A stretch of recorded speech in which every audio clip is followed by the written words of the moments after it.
everybody, my name is Jessy and thank you so much for joining me today. We're back for another episode of Difficult Conversations.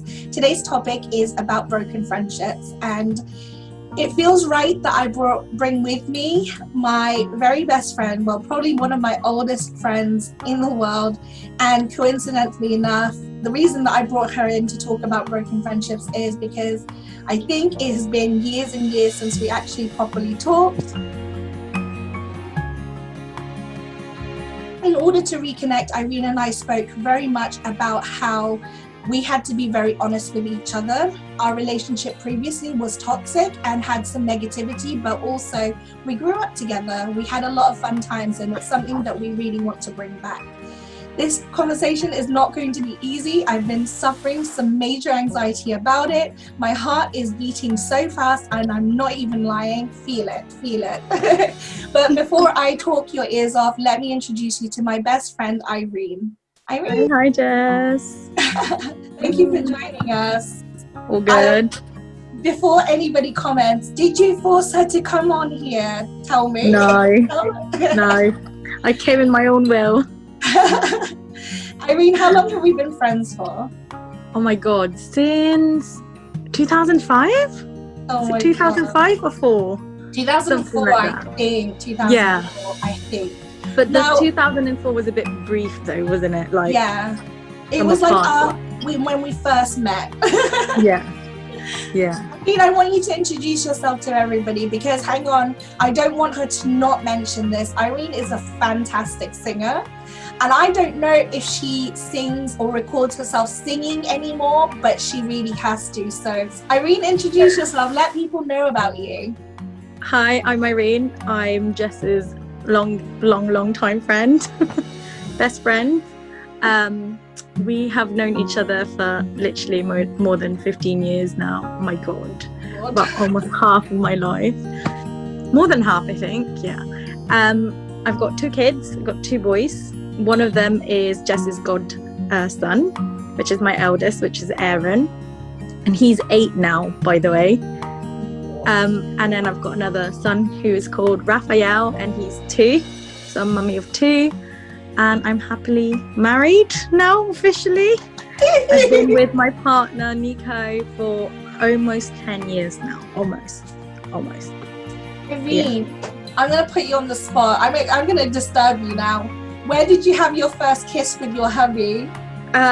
In your house. How did we first started? Because Jess put Icon in the wall. That's how we first started, basically. So 10 years ago, 9 and a bit years ago, Jess thought, you know what? Nico's fresh out from his ex. Oh my God. Fresh out from his previous relationship. And, Irene's with dickheads. Yes. And she's single when she's on parties. Yeah, let's hope that they like us together, because they might hate our friendship after this. But you know what? Hang on. I'm going to say this out right now. It's not up to anybody to decide how our friendship goes from here. We're going to reveal some really awful things, but we also have a really strong friendship, because the one thing that I can say about Irene that I can't say for anyone else is that Irene is a solid girl's girl. Like, she will fight till the death. I had one moment in my life where I had someone very unkind to me, and Irene, at 6 months pregnant, 11 o'clock at night, was like, Jess, I'm coming to see you. I'm going to come beat the girl up. I'm going to come get the train. And yes, she didn't end up getting the train, because we were like, nah, you're 6 months pregnant. But yes, I did. Did you end up coming? Yeah. Maybe James picked me up. So James picked me up. We went to McDonald's. And then that was the first time you saw me, and you said, how weird is that? You're having French fries or chips with ice cream. Do you remember that in McDonald's? I just remembered we picked you up, and I was just like, yeah, James did. That is so funny. But anyway, as I was saying, Irene is an amazing friend. We've never once fought over a guy before. And how many girlfriends can you have that you can say you've never done that with? So, Irene, where do we start? So we met around 2004. I think it was a party. I swear it was a party. Barrio. It was Barrio. Who's Mario? Barrio Fiesta. Oh, Barrio Fiesta. Oh my God. Yes. You were well, it was Ruth that I met in the party that she went to. Merwin's party. Yeah, Merwin's party. And then I'd already met Ruth one time in town before that. And she was like, are you Filipino? I'm Filipino too. Hi. She told me that story. I still remember it. Yeah, that's how I first met Ruth. And then you were literally this really shy girl reading a book. I can't remember which book it was, but I remember you literally tucked away in the side, just reading your book.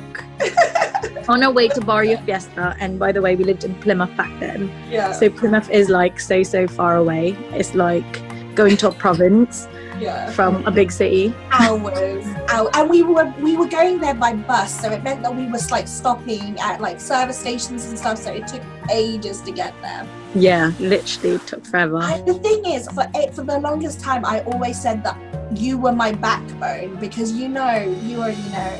I'm weak and I'm shy, and so you were my backbone. Because I'm loud and I don't give a shit. Sorry. Well, unapologetically you, and I think that's where I got the phrase from, really. It's inspired by you being so unapologetically you. Yeah. And we didn't exactly have the easiest childhood, did we? We had quite a similar, we were seen as the bad girls. We call it, are we allowed to say it? The black sheep? Yeah, the black sheep of the family. I want people to understand why we're so close. Like, before we talk about the hard stuff, we've been through a lot. Like, we were really considered the black sheep of the family, and being considered the black sheep of the family in a Filipino community is that much harder. They have so much expectations. Yeah, and when you fail, it's not like they're like, oh, don't worry about it, you'll be fine. It's like, you failed. We had an amazing childhood despite how rubbish the adults were around us. Is that fair to say? I think we were literally like, we just had moments where we thought, you know what, sod it, we'll just be together. We were literally together every single weekend when there wasn't any school, and it's like we throw the best parties ever with just us. Like, I feel like you were the only reason why I actually did things in my childhood, because if I had it my way, I would just be alone in my room reading books. But the thing is, like, people thought we were up to no good, but aside from punching boys and traveling at like 3:00 in the morning when you're 6 months pregnant, we were actually really good kids. Yeah, we were. I think if we didn't have like the group that we did, we could have gone to a different path, if that makes sense, especially with the people that I was kind of exposed to when I was still in school. Oh yeah, Irene was a real rebel. So I think it was so good having all these Filipino kids as a group together every weekend. We'd go to town, we'd go shopping, even if we didn't have that much money. We would go to Jess's house like there's no tomorrow, and would sleep over there until Sunday. This is the thing, Irene and I drifted apart. We'll get to the story. We'll get to that. We drifted apart, so I don't know, but from what I see on Facebook, you're not in that kind of environment. It looks like you're actually in a good, friendly environment. Circle. Yeah. You gotta take the toxic out. Do you think that you've managed to do that now? I think so. I really think so. It's, you live your life happier. As they say, the smaller it is, the better. See, yes, I thought that too, and my life changed a little bit over a month ago. But what we're really here for is to find out what happened in our friendship. Now, I want to start at the beginning because I have some things I want to share, because genuinely, and this isn't for the video, by the way, Irene, I want so badly to be your friend. And a few months ago when I texted you at first, like out of the blue, I mentioned to you some things I was hurt about. It's because at the time I thought I was ready to start having conversations to bring us back together, and that's kind of what prompted me to message you in the first place. But then I got scared because I wasn't ready to talk to you about certain things in my life that I really want to share with you, like from our childhood and stuff like that. I want to share with you because I genuinely want us to be completely fresh. And so you warned me you were going to be brutally honest. Yeah, I like always. already felt a slight with something you said before we even started the conversation. And I think this is a good opportunity. If I say something you disagree with, you can turn around and be like, Jessy, well, actually it's this way, you know? Yeah. And like I said to you before we agreed to do this video, do you love me? The reason I asked you if you loved me is because whatever you have to say to me, as long as I know you do love me and that it's coming from a place of love, I will take it. Okay? And I hope you'll take it. And you know I do. You know I do love you. So shall we start? Because I want to do this chronologically.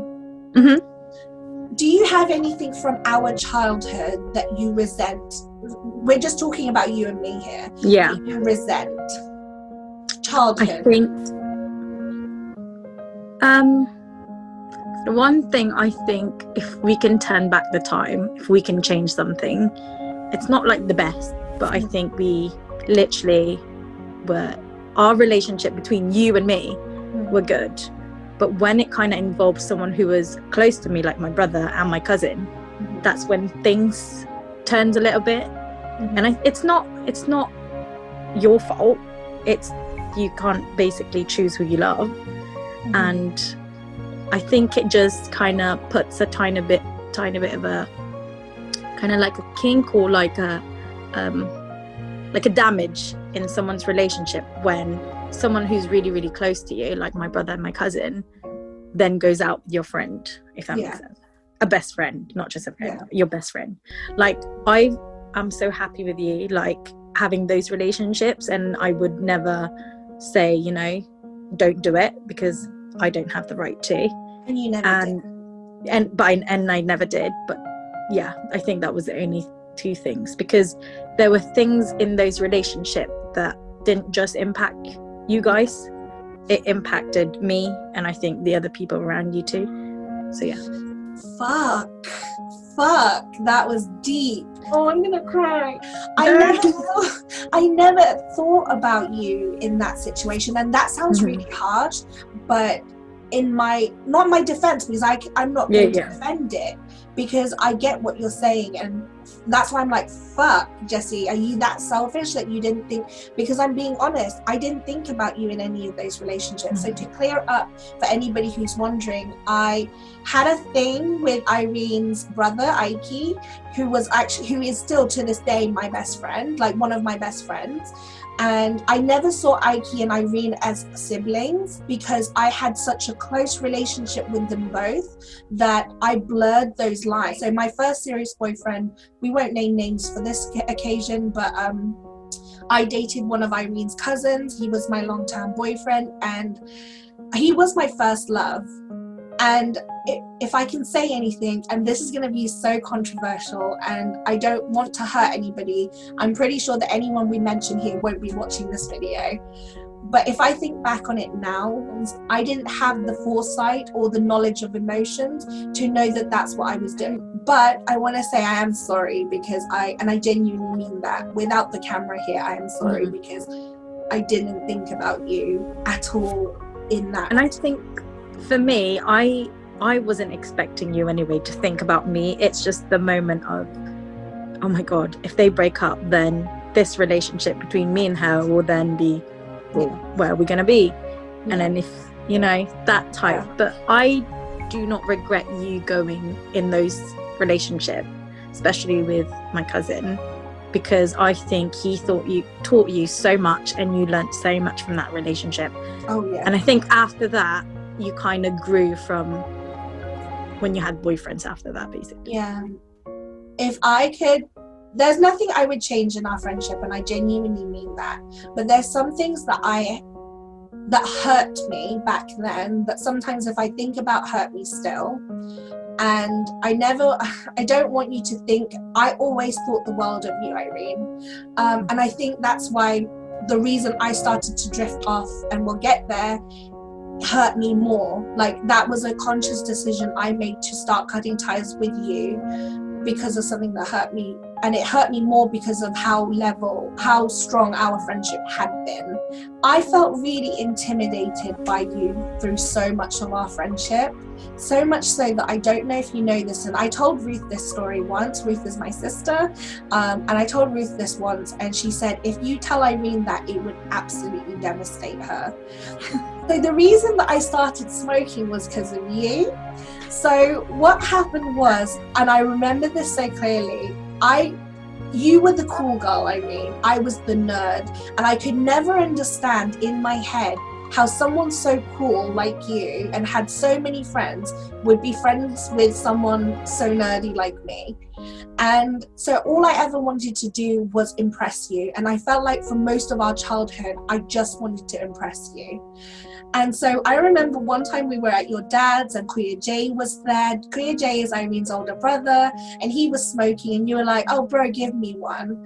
And he gave you one, and obviously to be polite you were like, Jessy, do you want one? And I was like, yeah, okay, but I never smoked before and I didn't want to tell you this.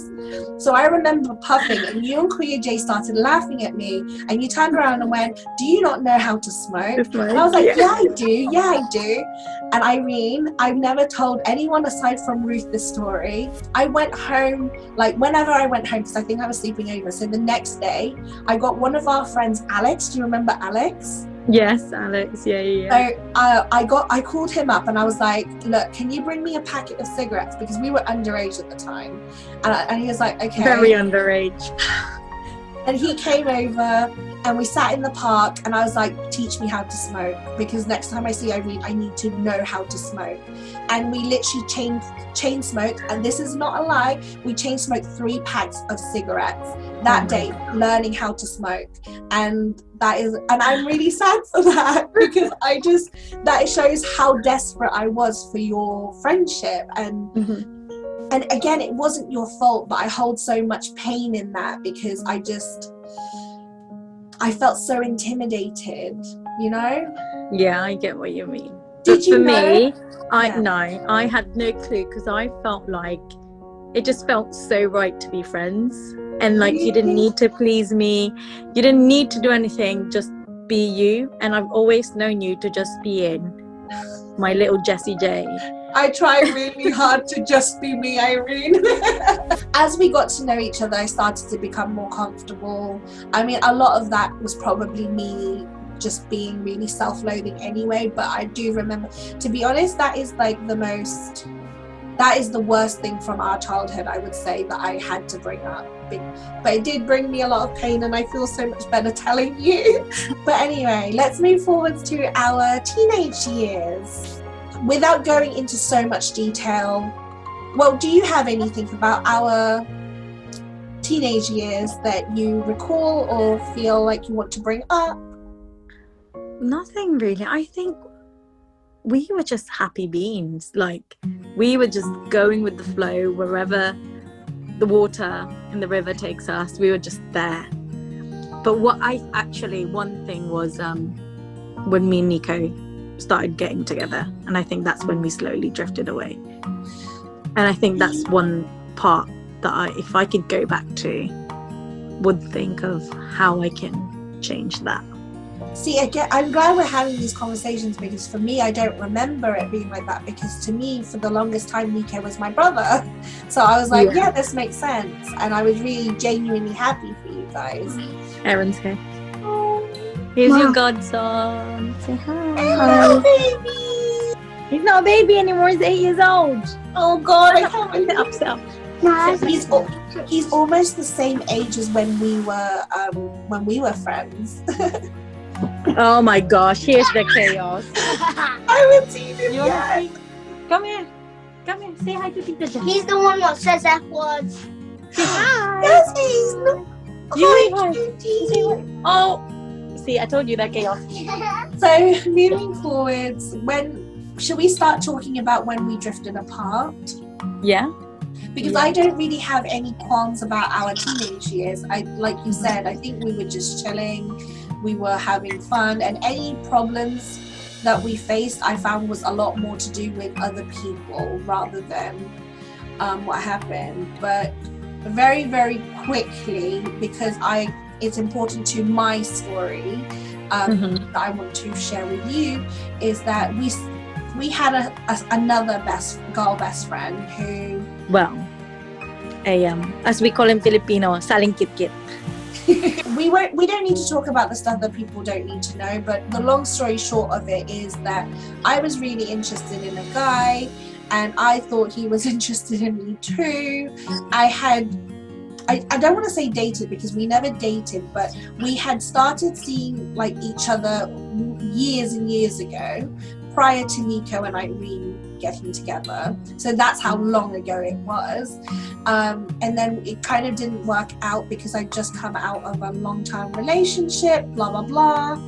And anyway, the long story short of it is that right before I was meant to go to university, I remember being in the car and Irene was trying to call me, and my dad had this rule that if you're in the car, you're not allowed to be on the phone. So I kept on ignoring her call.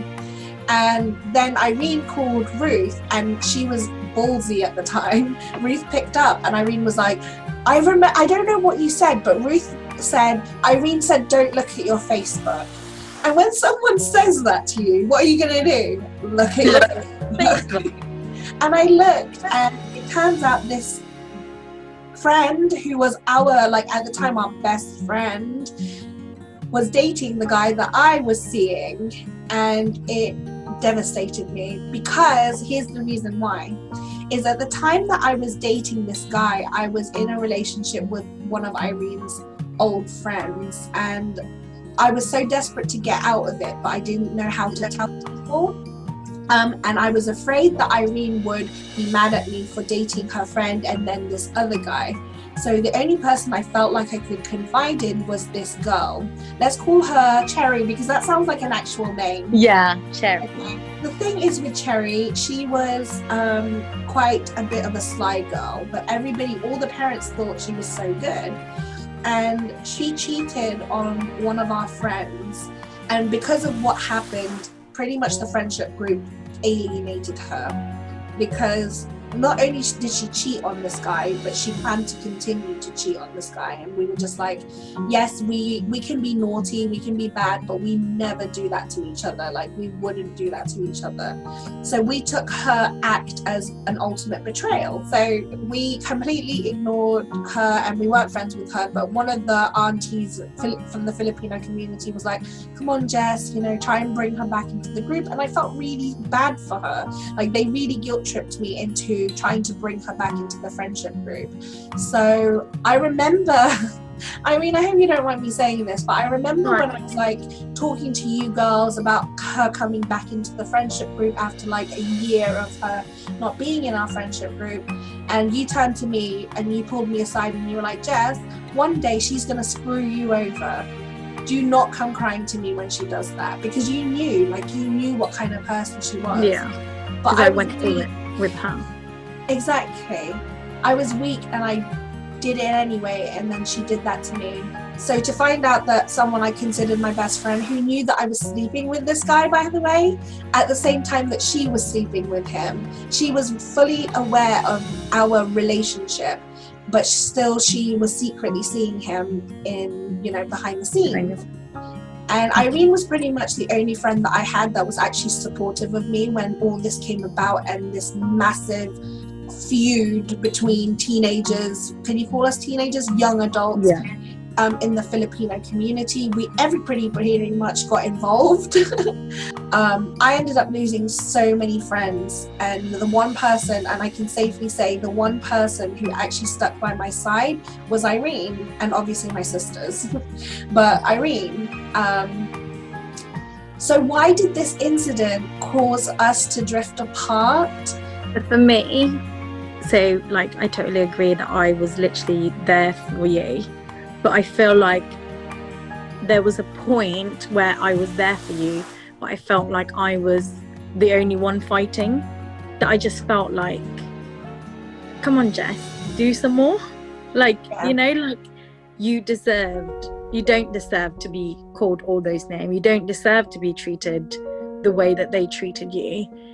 And I felt like, yeah, because I'm the vocal one, I can be more physical, but I wanted you to kind of step up for yourself a little bit more and help me along the way, if that makes sense. Because you were fighting a fight that wasn't yours. Yeah, I was. But you were doing it for me. Yeah, and I felt like it then became, well, in the eyes of everyone, then became my battle and not your battle. If that makes sense. It does. And not a lot of people know your story, and thought that actually they didn't know your story and thought that it was actually me who had issues with her. That's why I was acting that way. And you were causing trouble. I didn't know that side, and I'm really sorry that you went through that. Like, I agree with you. You were absolutely right to feel that way, because I didn't fight. I didn't fight because I didn't think there was any point. I already had such a bad reputation that whatever I was going to say, it was going to be a bad thing, and I was going to be bad anyway. Like I said, I lost so many friends. People I thought that were going to side with me, even people that did side with me in the beginning, then suddenly flipped. Like, I don't know what Cherry was literally saying from everyone in Plymouth, but literally she did so good. She literally did so good at trying to cover her own dirty secrets that it put you and me in a position where we were literally officially the bad ones. Like, she literally made stories that got everyone involved, not just her family but my family too. And now I know I was wrong, and I really hate the fact that you felt like you were fighting a fight that you shouldn't have been fighting in the first place, but you were fighting alone. So I'm so sorry. It's okay. But like, one thing that really hurts me, like in terms of family, like my dad didn't speak to me, and I feel awful because I mean, I can say that now, and it's like, it's not even, I'm just so mad at myself. But I also used the fact that I moved to university and away from that situation to really hide from it. And I wish that I knew what you had gone through and what you were going through. I think that I wanted so badly, you're gonna make me cry. I wanted so badly to forget what had happened that I think I completely disregarded what happened. Because all of our friendship, you were this confident, strong person. I thought, you're okay, you're fine. And I went into self-preservation mode because I left you, and I didn't realize that. And I don't know if you know this, because I feel literally like the biggest pile of poop, because I didn't know this, Irene. I really didn't, and I wish I did, because you didn't deserve any of that. What she put me through, well, I had it coming in a way. What am I trying to say? We did drift apart, and I know a lot of that was me, and I don't know what to say, because I feel so hurt for younger Irene right now, because I'm telling you now, in all of our friendship, I genuinely thought that you didn't value our friendship as much as I valued it. And not that you ever did it, though. This is the frustrating thing. You never did anything to make me feel like that. This is an opportunity for me to say that. I didn't think you valued our friendship, and so I thought it was okay for me to just drop out. The last time we saw each other, and I believe this, was when it was Erin's christening. That's the last time I remember seeing you in person. So you came to Erin's christening, and then do you remember when I went to London and we went to London to Chinatown? Was that after Erin's christening? That was a couple of years after. But we hadn't seen each other before that. Like, no. I think it was really quickly going to that christening situation, because I was still very much committed to our friendship. And I remember, and I don't see, this is the thing, this is something I'm starting to realize in us sharing this story, is that I took a lot of things out on you that wasn't your fault. But at the time I didn't know, because at Erin's christening, there were a group of men who I overheard saying, oh, she's disgusting and fat now, and like just saying comments basically. And then at one point I pretended I didn't hear, and I waved to them, and instead of pretending to wave back, one of the dads turned around and went, ugh, and started laughing, and they all started laughing. And that's why we made such a quick exit from Aaron's christening, because I went up to Scott and I was like, I don't feel comfortable anymore.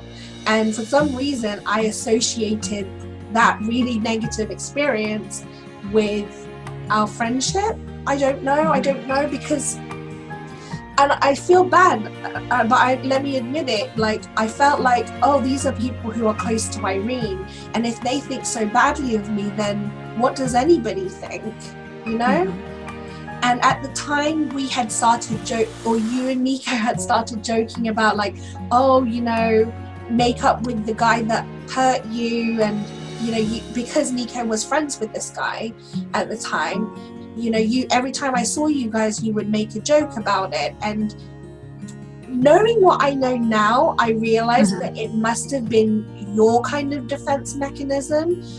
But because I didn't know the stuff you've just shared, I took that as you not taking what had happened seriously, even though it really effed me up. Like, it really effed me up. And I didn't know the stuff you'd gone through. So I took that as you minimizing what I had gone through and what I was feeling. And so because of that, I started to distance myself from you guys purposefully, because it hurt me. Every time I saw you guys, I would have to remember this experience, and I really, really didn't like it.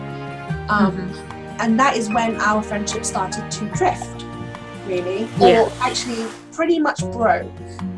Yeah,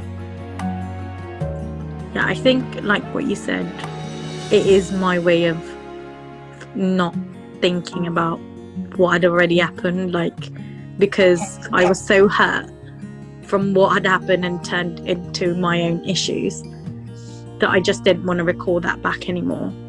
And I felt like, I don't know, I have this attitude of mine that if you talk to me, thank you, I love you, I will talk to you. But if you don't initiate the talking to me first, it's quite rare for me to just message you randomly, unless I have thought of you in that whole day to think, you know what, I really miss this person and I really value what we have. Just like, you know, I randomly messaged you about that box that you gave me. In truth, I ignored the message. I read it, I ignored it, because I didn't know how to respond. It had been so long since we'd spoken that I didn't know what we could have. Like, I didn't know that you still wanted to be friends, or that you still had some kind of love for me, and I didn't want this half-assed friendship between us. Anyway, I didn't want to feel like a burden in our friendship, which is what I felt, because, like I said, I think I saw you as a big sister, even though I'm older than you. And I think that because I've constantly felt like I was disappointing you, that I just found the relationship so difficult to maintain. Yeah, I think this is when I become brutally honest.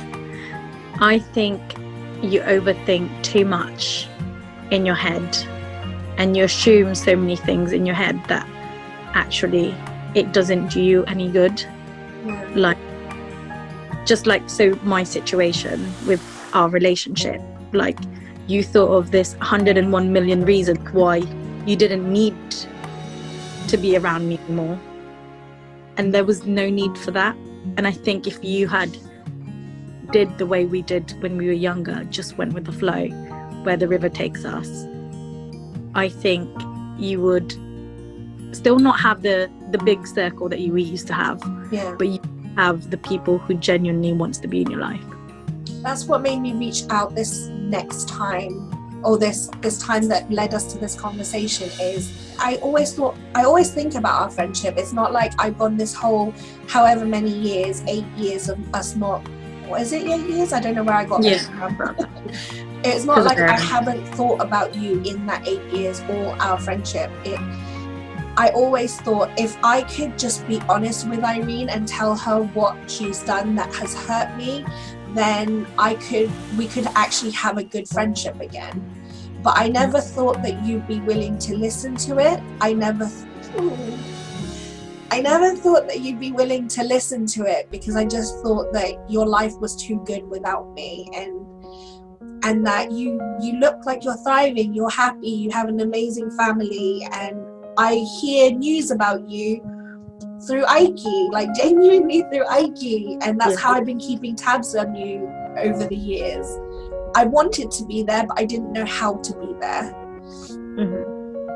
And I'm really glad, I'm really grateful that you were honest, like you have been honest, because I genuinely really miss you. And like I said to you, the only thing stopping me was I didn't know how to have this conversation with you. Like, I didn't. I think with you have so much fears because you went through so many things when you were younger that you're always so scared. And I think that's one thing you really, really need to try and not change, but just try and do something about. Because if you don't open yourself up to the world, then you're gonna live your life hiding away. So. Tell me something, Irene. Is there room in your heart to give me another chance? Jess, there will always be room. The room has never been filled by anybody else. I have moments when I have moments when I speak to Nika and I feel like, you know what? I miss my old friends. I miss how genuine we are. I miss how I can be frank with you. I know it will hurt you, but you know that you will take it away and think and take it in because you know I've said it for a reason. Yeah. And those are the things that I really miss, just having the genuine friend, the genuine family, that homely feeling that you look forward to the weekend because you will be with these people that know that will value you and will appreciate you, that will understand you no matter how big you are or how crazy you can be. Literally, that's what I miss. And I miss having Ruth. I miss having the other friend around. Yeah. Okay. Even if it's just us 4 girls, I'm happy with that. Maybe we need to do a reunion. And that's kind of one of the things that led me to this realization that I couldn't replace you, is because I've always been looking for this person who was going to be my backbone. And I realized that actually in our whole friendship, you weren't trying to be my backbone, you were trying to teach me how to have a backbone. And I've had some really awful friendships in trying to recreate what we had, and it just never ever matched up. And I just feel like I shouldn't have wasted all those years trying to find a you when you were there all along. I love you so much. I genuinely love you so much. I can't wait to see you and hug you and hug your kids. I can't. And I feel sad for being the worst godmom, but I promise you that now that we're good, are we good? Yeah, we're so good. Now that we're good, I'm going to make up for the years that I have missed with my baby boy, who is going to still be a baby to me. Just let me have that chance to make it up to you. But I have one last question before I let you go. Do you have any advice for anybody watching this who, first of all, might be estranged from one of their best friends and are thinking, should we get back together? So my message to whoever is watching Jess's videos is basically, if you have that one or those 3 friends or however many best friends you used to have when you're younger, even if you haven't spoken for a long time, even if you feel like the communication and the presence is drifting away, just always be there for them. Do not hold grudges, do not let go of the memories. Always think positive. If they need you, then be there for them. Don't be like me to basically wait for them to initiate the conversation. I say, speak to them, just say hi, ask how they're doing, because sometimes you don't know how bad or good that person's day or life is going, and by even just checking on them by saying hi and how are you, asking them, can make a massive difference and could bring you back to how me and Jess are now. I was going to steal what you said, and I was going to say, like, another thing is, no matter how strong you think your friend is, even if they are the, you know, the loud one, it doesn't mean that they're not hurting or that they can't hurt. You know, check up on your friends, like make sure that they are okay. And if you have an issue, if you have something that hurt you that they did, if they really love you, they didn't mean to do that. And so you should have that conversation as soon as possible. You know, don't wait 8 years to have this conversation. I have one more question for you, Irene. I promise it's the last one. Because you are genuinely one of my biggest role models. Again, she's younger than me, but I consider her one of my role models. And you are unapologetically you. I got that thinking from you. Do you have any advice for people who want to become unapologetically them? So for me, there's nothing wrong in apologizing. There's nothing wrong in being who you are. But just remember that there are people around you, and sometimes swallowing your pride and your ego won't hurt. And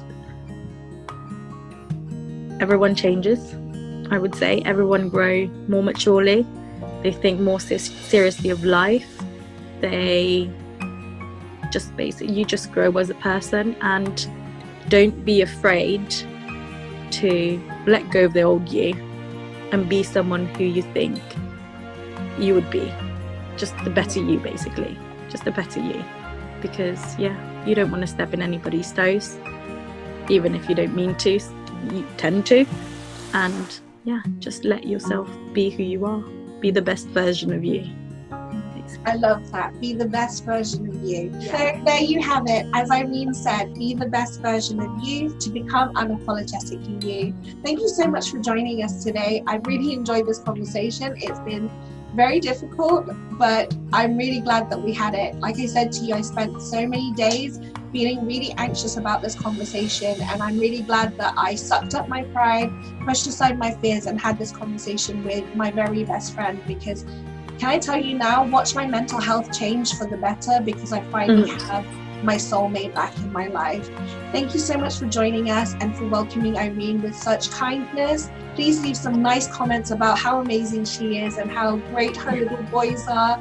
My name is Jessy, and this has been truly a difficult conversation. Bye.